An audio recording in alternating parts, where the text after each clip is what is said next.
안녕하세요. 저는 두 아이를 키우고 있는 주부입니다.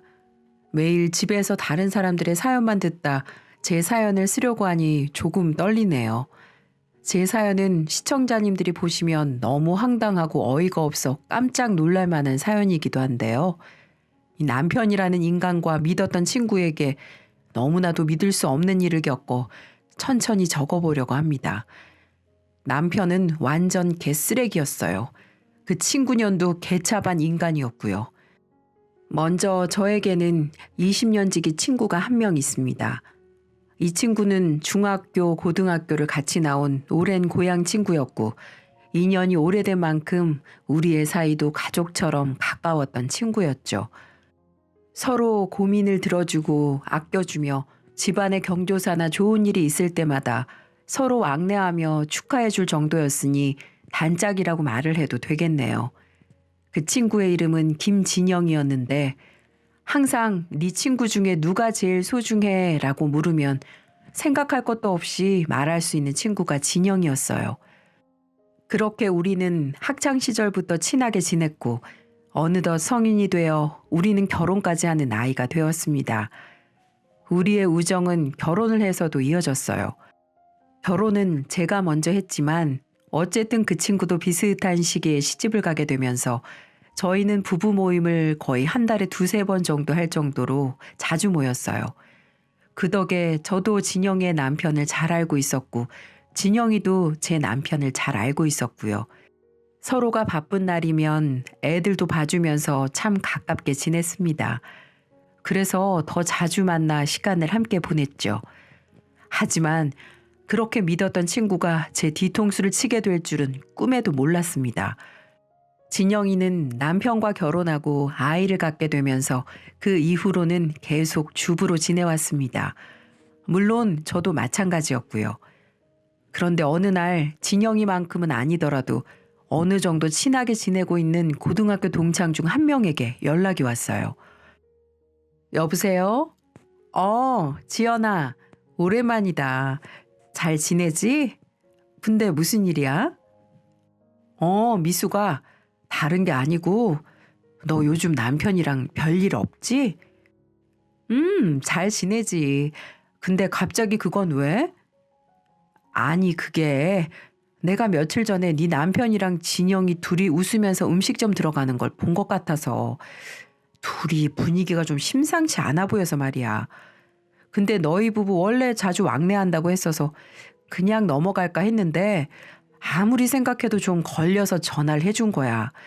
진영이 걔 고등학교 때도 남자 문제로 골치 좀 썩였잖아.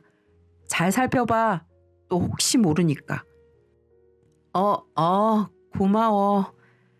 저는 그 전화를 듣자마자 너무나 경악스러워 소리를 지를 뻔한 걸 꾹 참았습니다. 그리고는 남편이 집에 오기만을 기다리다가 씻으러 간 사이에 얼른 핸드폰부터 살펴봤어요. 역시나 핸드폰은 잠겨져 있더라고요. 평소 남편은 저에게 모든 걸 다 공유했기 때문에 핸드폰도 잠금 설정을 해놓지 않았었거든요. 연애할 때는 서로 핸드폰도 개의치 않고 보던 사이였기 때문에 저는 더더욱 남편을 믿을 수 있었죠. 하지만 이번에는 어쩐 일에선지 처음으로 핸드폰이 잠겨져 있어 그 안의 내용을 들여다볼 수가 없었습니다. 저는 그래서 더 초조해졌어요. 잠금 설정은 얼마든지 해놓을 수 있지만 친구에게 들은 소리가 있었기 때문에 모든 것이 다 의심이 가는 상황이었어요. 그래서 저는 둘이 바람피는 걸 직접 확인하기 위해 뒤를 밟기 시작했습니다. 물론 둘이 만나서 밥을 먹었다 하더라도 그냥 가볍게 만나 밥을 먹을 수도 있었어요. 하지만 아무리 생각해도 그 자리에 제가 있었다면 몰라도 따로 둘이 만난다는 건 의심이 될 만한 상황이었어요. 저도 진영이 남편과 잘 알고 친하기는 했지만 그건 어디까지나 부부 모임으로 만났을 때나 적용되는 이야기였지 제가 진영이 남편과 따로 둘이 만난다는 건 말도 안 되는 소리였거든요. 저는 일단 남편의 뒤부터 밟기 시작했어요. 그리고 며칠이 안 돼 둘의 바람피는 현장을 정확하게 목격하고 말았어요. 남편은 주말에도 출근을 해야 할 것 같다며 일을 나갈 채비를 하기 시작했습니다. 가끔 토요일에도 교육청으로 출근을 해 행사를 한다거나 밀린 업무를 마무리하는 경우가 있긴 했지만 일요일에도 나가는 건 좀 드문 편이었어요. 그런데 어쩐 일에선지 그 주 주말에는 토요일, 일요일 모두 일을 나간다고 하더라고요. 그래서 남편이 나갈 채비를 하고서 문 밖으로 나가자마자 얼른 저도 옷을 입고는 뒤를 쫓아갔죠. 역시나 남편은 차를 타고 움직이면서 교육청 쪽으로 가지 않더라고요. 그리고 목적지는 참 기가 막히게도 제 친구인 진영이의 집 앞이었습니다. 곧바로 진영이는 남편 차에 올라타더군요. 교육청에 간다고 거짓을 친 남편은 절 속이고 진영이를 만나려고 했었던 거였어요. 저는 그걸 보고는 배신감에 눈물이 앞을 가려 운전을 할 수가 없었습니다. 하지만 이대로 무너져서는 안 됐어요. 더 확실한 바람피는 증거들이 필요했으니까요. 그래서 이를 악물고 눈물을 참아가며 계속해서 뒤를 따라갔죠. 그리고는 아주 한적한 장소로 둘이 도착해 애정행각을 피우는 걸 정확하게 목격하고 말았어요. 이로써 둘의 바람이 설마라는 생각에서 조금씩 확신이 들기 시작하더군요. 저는 너무나 애통하고 분통이 터져서 이걸 어떻게 해야 할까 하다가 일단은 그들이 한적한 카페에서 둘이 나란히 앉아 애정행각을 하는 모습들을 멀리서 작게나마 사진을 찍어 증거를 남기고 싶었습니다. 제가 왜 그랬냐고요? 제가 그들에게 바로 달려갔다면 그들은 분명 카페에서 차 한잔 마시려고 왔는데 왜 오해를 하냐고 제게 남편 뒤나 밟고 다니는 의부증 걸린 여자로 생각할 수 있었으니까요. 그래서 일단 증거로는 부족하겠지만 사진으로 남기고 더 확실한 물증을 잡기로 생각했죠. 집으로 돌아와서 많은 생각이 들더군요. 그렇게 믿었고 다정했던 남편이 어떻게 내 친구와 바람을 필 수 있는지 이 현실을 부정하고만 싶었습니다. 얼마나 혼자 울었는지 몰라요. 떡두꺼비 같은 우리 아이들을 보면서 어떻게 해야 할지 답도 안 나오는 상황이었습니다. 그래도 여기서 가만히 있으면 제가 바보가 될 것 같은 기분이 들더라고요. 그래서 제대로 그들의 물증을 잡아서 그 두 년놈들에게 죄의 대가를 주고 싶었고 그 이후 전 확실한 물증을 잡기 위해 틈틈이 기회를 노리게 되었어요. 일단 저는 이것들에게 복수하기 위해 제가 아무것도 모르는 척 행동을 했어요. 어설프게 일을 저질렀다가는 저만 이상한 사람이 될 수 있으니까요.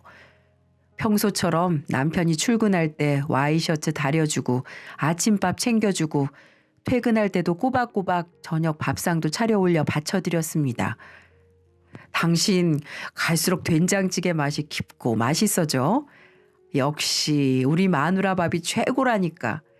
항상 애들 키우기도 힘들 텐데 나까지 잘 신경 써줘서 고마워. 무슨 소리야. 힘들게 당신 직장 다니며 우리 먹여 살리는데 이 정도는 당연히 해야지. 어떤 집 가도 이 정도는 마누라가 다 하니까 그런 소리 하지 말고 얼른 먹고 출근해. 알았어. 하여튼 칭찬해줘도 받을 줄 모른다니까. 아무튼 난 당신이 내 아내여서 너무 좋아. 고마워. 이렇게 남편은 제가 평소처럼 행동하니까 제가 아무것도 모른다고 생각했는지 뻔뻔하게 저런 말들도 자주 해주곤 했습니다. 물론 듣고 있는 저는 가슴이 부글부글 끓어 터질 것만 같았지만은요. 그래도 확실한 물증이 없으니 당분간은 참아야만 했어요. 그렇게 한 달 정도가 지났을까요? 남편이 갑자기 자기 친구가 이번에 펜션 하나를 구입했는데 거기 좋아 보인다면서 연말에 한번 다녀오자고 하더군요. 여보, 우리 곧 연말인데 애들 데리고 근처 펜션이라도 잡아서 놀다 올까? 내 친구가 펜션 하나 구입했는데 사진 보니까 좋아 보이더라고. 집에서 30분 정도니까 가깝기도 하고 집에만 있으면 답답하잖아. 바람도 쐬고 구경도 좀 하고 가서 바베큐도 구워 먹고 기분 내고 오자. 아우 정말? 웬일이야? 일 바쁘다는 핑계로 한 번도 그런 말 해본 적 없는 사람이.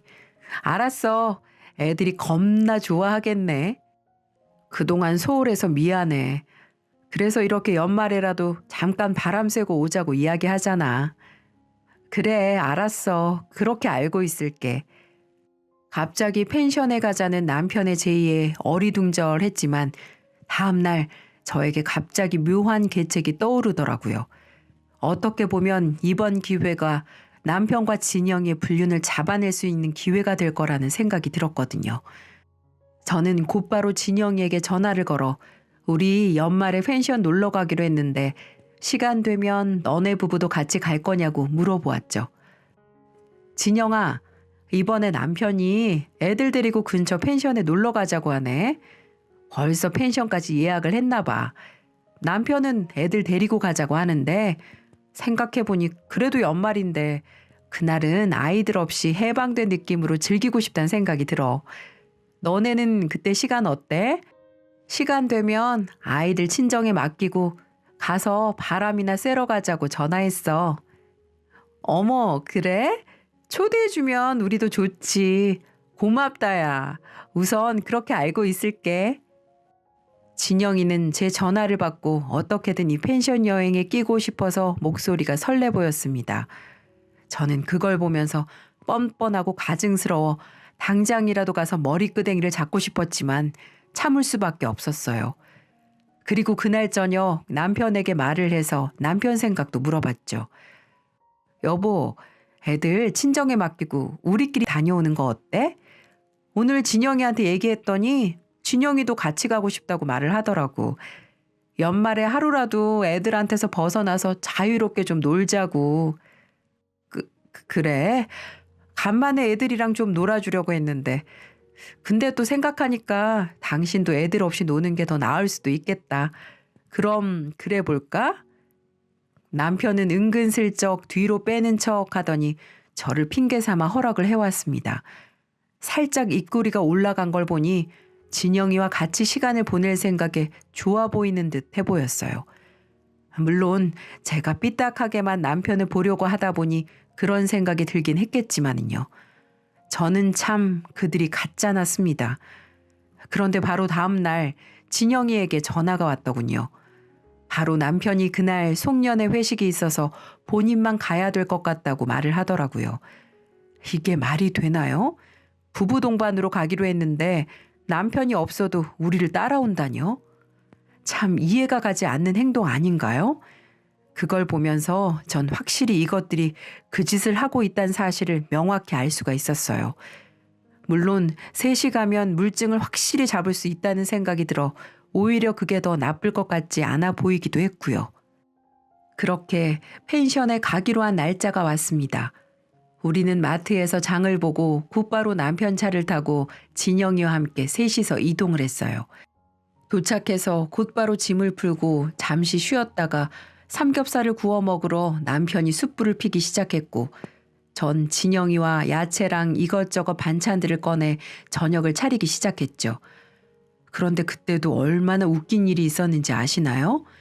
진영이는 삼겹살을 굽고 있는 남편에게 가서 어깨를 툭툭 치며 장난스럽게 말을 하고 있고 남편도 제 눈치를 살피면서 삼겹살 구운 걸 입에 살짝 넣어주고 있더군요. 물론 남편은 그 모습을 제가 볼 거라 생각을 못했겠죠. 참 기가 막혔습니다. 여보, 뭐야? 진영이한테 삼겹살도 직접 먹여주고. 치, 질투나는데? 누가 보면 둘이 부부인 줄 알겠어. 그게 너무 배고프다고 해서 먼저 한 입 준 것뿐이야. 당신도 하나 먹어봐. 잘 구워져서 맛있다. 그렇게 내 앞에서 진영이를 챙겨주는 남편을 보고 열이 받았지만 참고 이런저런 얘기를 하며 술 한잔하며 삼겹살을 먹기 시작했습니다. 그렇게 한두 시간 지났을까요? 그때부터 저는 제가 계획한 일을 실행하기로 했습니다. 솔직히 여러분들에게만 말씀드리지만 제가 생각했던 모든 게 오해로 끝나길 바랬어요.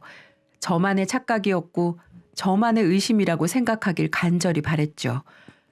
그렇게 간절한 마음으로 저는 그 두 사람에게 술에 취해 먼저 잠을 자야 될 것 같다고 말을 했습니다. 여보, 오랜만에 술을 먹었더니 취기가 오르네. 아무래도 나 먼저 자야 될 것 같아. 내일 내가 일어나서 다 치울 거니까 당신하고 진영이도 얘기 좀 하다가 치우지 말고 바로 와서 자. 알았지? 그래. 당신 술도 잘 못 마시는데 오늘 좀 무리했다.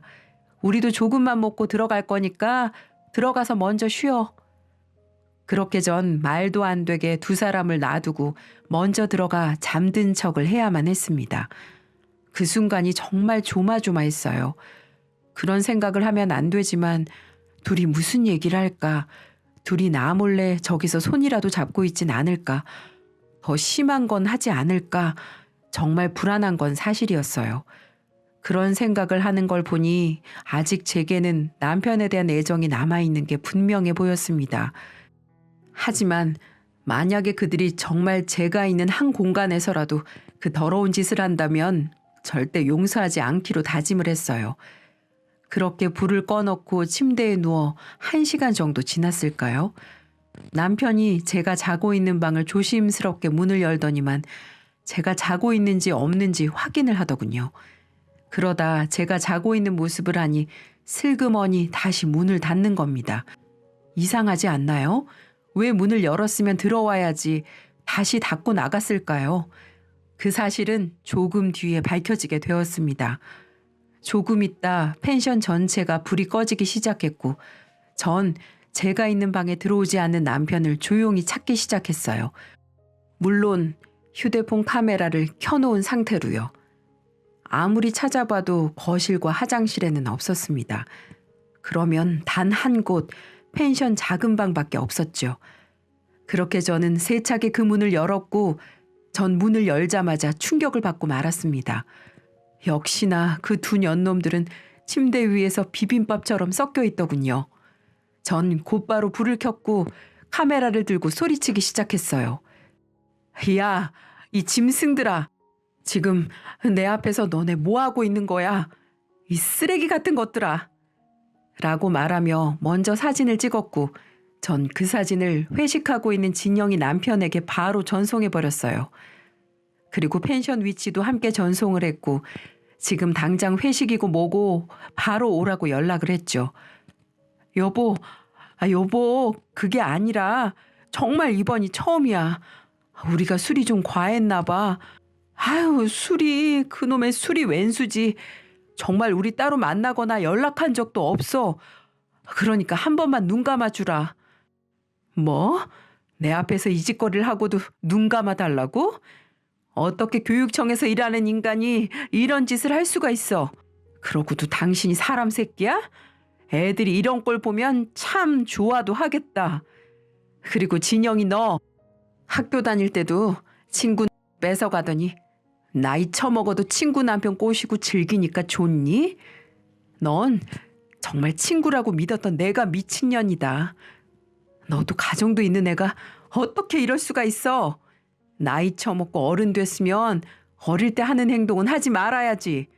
넌 정말 구제불능 쓰레기야. 네가 저지른 일은 앞으로 내가 꼭 벌받게 해줄게. 뭐? 네가 뭔데 나한테 벌을 준다 만다 하는 건데? 우리가 이러는 게 네 잘못도 있다는 생각은 안 하니? 네가 얼마나 여자로 안 보이고 매력이 없었으면 네 남편이 나랑 바람을 폈겠어. 어차피 이렇게 들통난 거 네가 용서해 줄 것도 아니고. 그래서 어쩔 건데? 우리나라 간통법도 폐지된 거 알지? 네가 도대체 어떤 벌을 준다고 주제 넘게 그런 말을 짓거리고 있어? 그 말을 듣고 어이가 없어 황당한 모습으로 하고 있던 중 갑자기 한 사람이 나타나 진영의 머리채를 잡고 주먹으로 얼굴을 날리며 등장하는 사람이 있었습니다.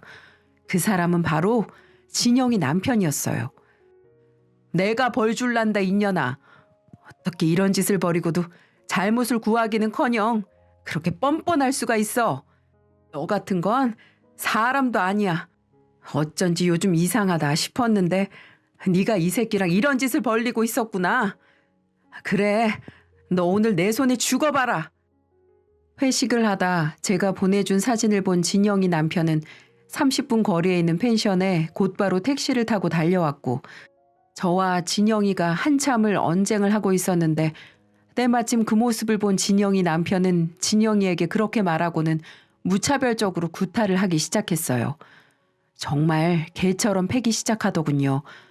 제가 해주고 싶은 행동을 대신 해주는 것 같아 정말 제 속이 다 시원했습니다. 물론 폭력은 하면 안 되겠죠.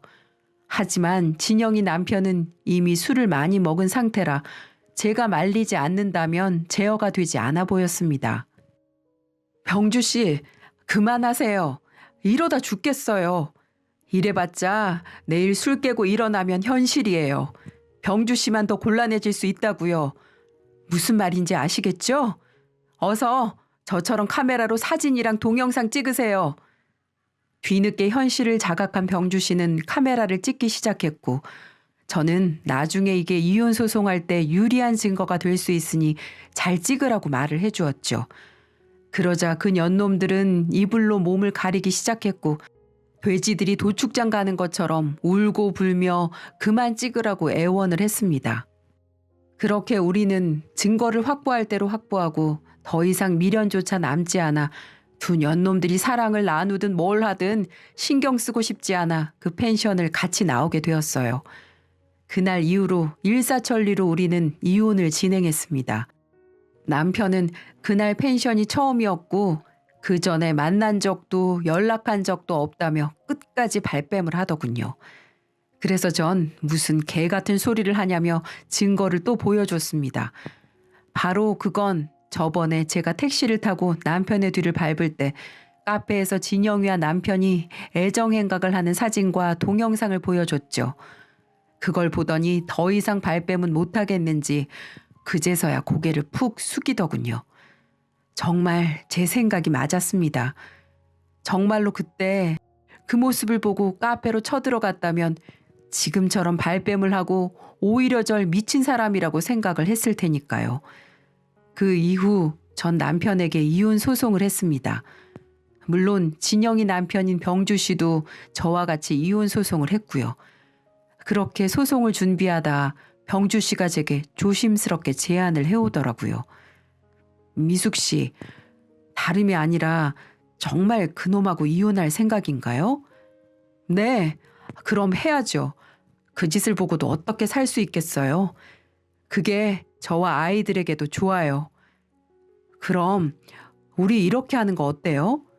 도저히 전 열이 받아서 이혼만으로는 성에 안 차서요. 이혼하면 그들은 떳떳하게 다시 재기를 하고 살 테니까요. 그래서 말인데 우리 이참에 이것들 완전 사회에 발 못 붙이게 박살내주는 게 어떨까요? 아무리 생각해도 가정 있는 여자가 그런 행동을 했다는 게 전 이해가 가질 않네요. 그건 그렇죠. 무슨 생각이 있으세요? 그래서 이 모든 사실을 모든 사람들에게 다 알려버려야죠.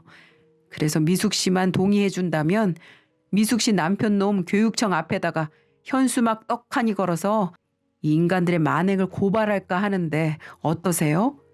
물론 벌금이 나오거나 무슨 제재가 오면 제가 다 책임질 거고요. 그렇게 말하는 병주 씨의 얼굴을 조용히 보니 그냥 해본 말로는 보이지 않았습니다. 그렇게 저는 병주 씨의 말에 동의를 했고요. 그리고 다음 날 정말 병주 씨는 사람들이 다 다니는 가로수 나무에 양옆으로 현수막을 걸어 교육청에 다니는 김병철, 내 마누라 김진영이랑 바람 펴서 우리 가정 파탄 났습니다. 제발 그놈을 파면시켜 주십시오. 라고 내걸어 버렸어요. 그랬더니 교육청 사람들이고 길거리 지나가는 사람들은 난리가 났습니다. 다들 그 현수막을 재밌다고 사진을 찍은 사람들도 있었고 김병철이 대체 누구냐며 수군대는 사람도 있었죠. 그러자 그 현수막을 본 남편 놈은 그걸 보자마자 내려와서는 현수막을 가위로 찢기 시작하더군요. 참 미련한 인간 아닌가요? 거기서 그렇게 이성을 잃고 가위로 자르면 그 사람이 바로 김병철이라는 걸 알 텐데 말이죠. 그래서 사람들은 남편에게 손가락질을 하기 시작했고 특히 나이가 지긋하신 어른들이 나쁜 놈이라고 소리를 치는 사람도 있었습니다.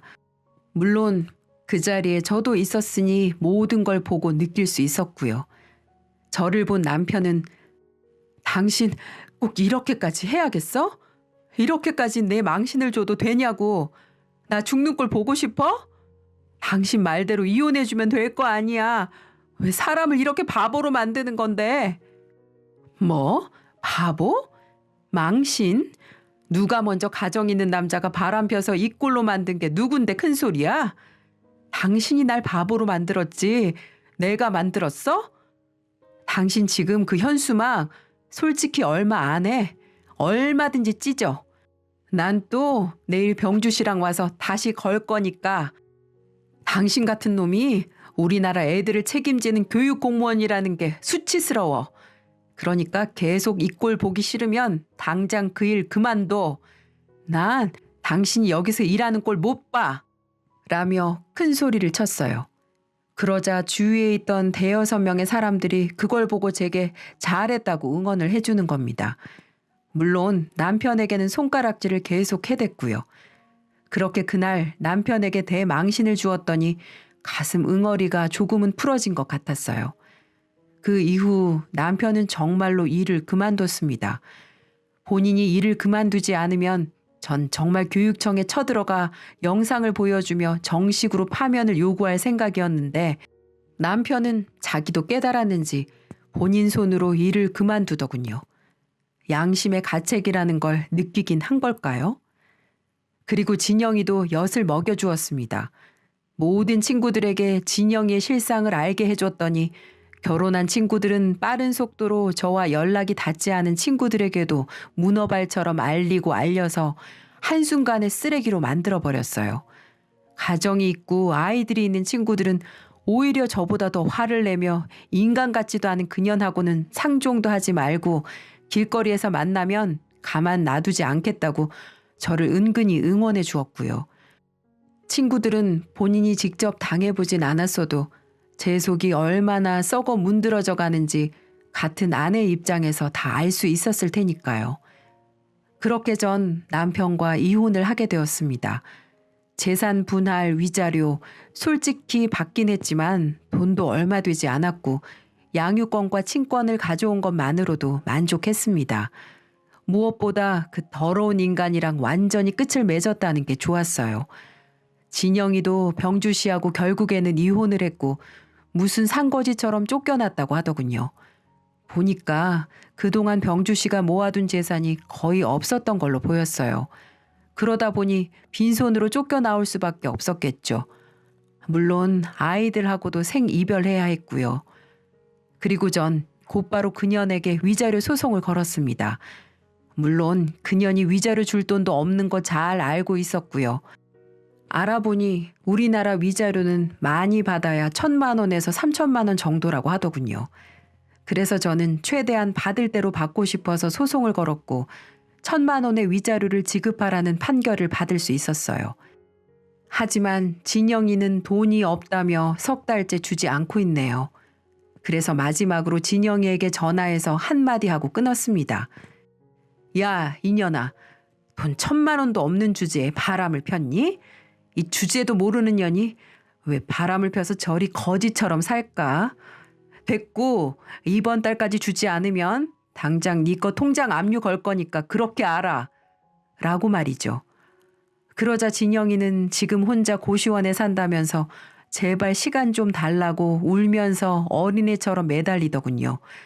저 때문에 친구, 남편, 아이, 돈 다 뺏겼다고요. 그 소리를 듣는데 제가 복수라는 건 제대로 한 것 같아 속이 시원했습니다. 하지만 전혀 연민의 정도 느껴지지 않더군요. 죽이 되든 밥이 되든 어떻게든 돈은 받아낼 겁니다. 그렇게 저희 생활은 막을 내렸어요. 지금 저는 당분간 친정에서 머물고 있습니다. 아이들도 다행히 부모님을 잘 따르면서 지내고 있고 본인 딸이 걱정이신 부모님들은 더 이상은 제가 가슴 아픈 꼴 못 보겠다며 다른 곳으로 가지 말고 이곳에서 함께 지내자고 하더군요. 남편과 살았던 집은 이미 재산 분할해서 처분했고 당분간은 여기에서 지내며 아빠의 사랑을 못 받을 아이들에게 저희 부모님의 사랑이라도 조금이라도 주려고 합니다. 물론 전 남편이 양육비는 매달 지급해주고 있으니 면접 교섭권은 남편에게 허락을 하고 있어요. 그런데 아빠를 만나고 힘이 쭉 빠진 아이들을 보면 그렇게 마음이 아플 수가 없네요. 이것도 언젠가는 시간이 다 해결해 주겠죠. 이 못난 부모 때문에 상처받을 아이들을 생각하자니 마음이 안 좋을 때가 한두 번이 아니랍니다. 그만큼 제가 더 아이들을 보살펴 줘야겠죠. 그래서 전 이겨내려고요. 누가 말해도 전 아이들의 엄마니까요. 엄마는 누구보다 강하잖아요. 열심히 살다 보면 제게도 분명 좋은 날이 오겠죠. 이 사연 보시는 많은 어머님들도 다들 힘들더라도 잘 이겨내시고 좋은 일만 가득하길 바라겠습니다. 제 사연은 여기서 줄이도록 하겠습니다. 함께 해주신 여러분 감사합니다.